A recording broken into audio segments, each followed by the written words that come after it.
This part of the site is the British Guard camp, and all around here would have been huts for the British soldiers. This is the main entrance into the POW camp. We can perhaps imagine what life was like for the prisoners here, with no freedom and no end to the war in sight.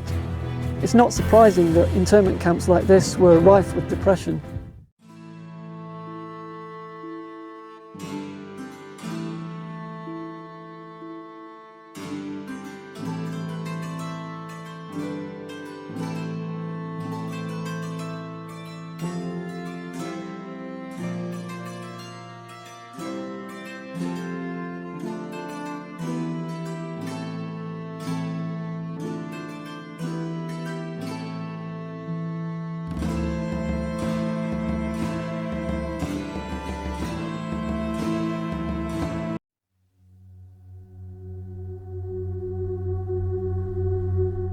Welcome to the last remaining First World War barrack hut in the prisoner of war camp.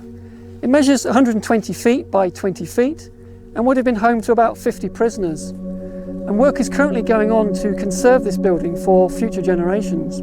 As we walk around the hut, you will see the concrete pillars are set into the ground at the corners and at regular intervals around the perimeter.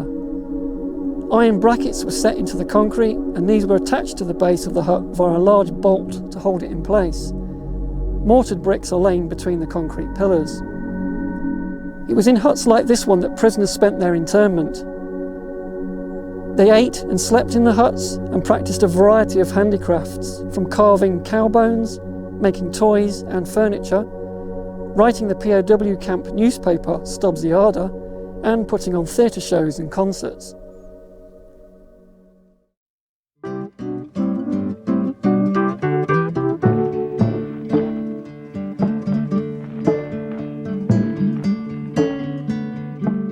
We're here in the middle of Camp D's ancillary buildings, and the arrangement here would have been the same in Camps A, B and C.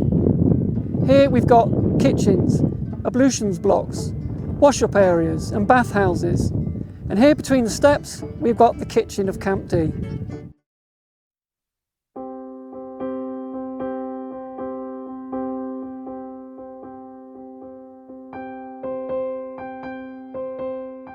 With so many prisoners at the camp, it's inevitable that death occurs, and the reasons for most of the deaths were illnesses, wounds sustained from conflict, and even depression.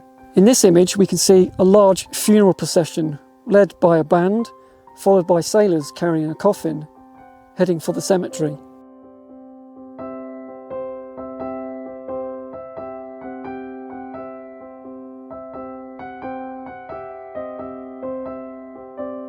We're here in the former German POW cemetery. The British government gave permission for the land to be used for a cemetery, and the prisoners put on theatre productions to pay towards the costs. 46 prisoners were buried at this cemetery, the first in May 1915, only months after the first military prisoners had arrived at Stobs. There were over a dozen burials in 1919, some as late as August. When the camp closed in the early 1960s, the bodies were disinterred and moved to Staffordshire in England.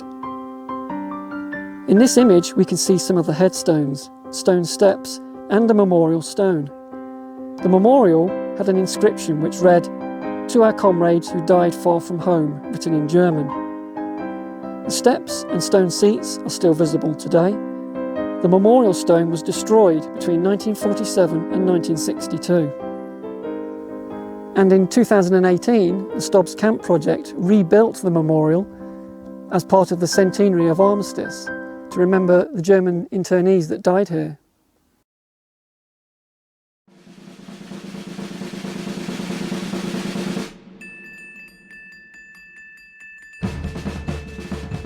We've sadly come to the end of the tour today, but please remember you can go to stobscamp.org and download the app for free, and then come and visit the site yourself.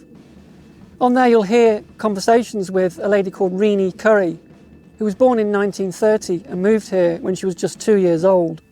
Please do look at stobscamp.org for lots more information, and follow us on Twitter @StobsCamp. Hoyk Museum is well worth a visit to see some of the artefacts made by the prisoners, and also visit the Heritage Hub which is the home of the Internment Research Centre, which has lots more information about the internees here. Thank you for joining us. Goodbye.